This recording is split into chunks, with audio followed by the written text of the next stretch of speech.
Hi, friends. Welcome back to Pastor Kevin and Friends, and I am so glad that you are here. Did you know that God loves you? And I do too, and there's nothing you can do about it.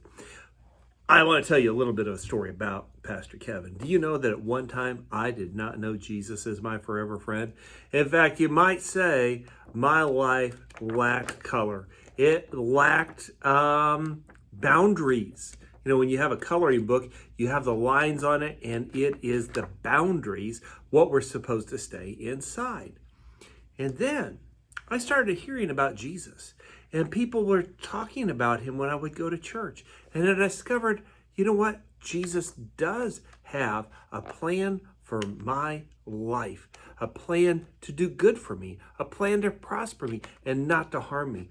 But Jesus has a good plan for my life. That's the lines, that's the boundaries, that's what I needed. But I still did not have the color in my life. I needed something I was missing. Have you ever used colors? And we need colors to go with our coloring book.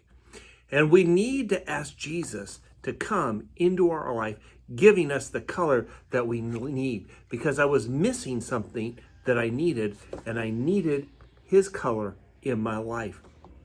When I asked Jesus to be my forever friend, when I asked Jesus to forgive me all of my sin, he took what was normal and he brought color into my life. I am no longer the same. I have been changed by him alone. And the Bible tells us in Romans chapter 12, verses 1 and 2, do not be conformed to the patterns of this world, but be transformed by the renewing of your mind.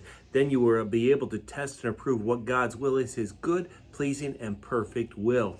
We become transformed or changed into who Jesus wants us to be as we spend time with Jesus, as we spend time reading his word and allowing his word to work in our life, and we follow him and we obey what his word says, because all of that is good news, and Jesus brings us good news. Bye, friends.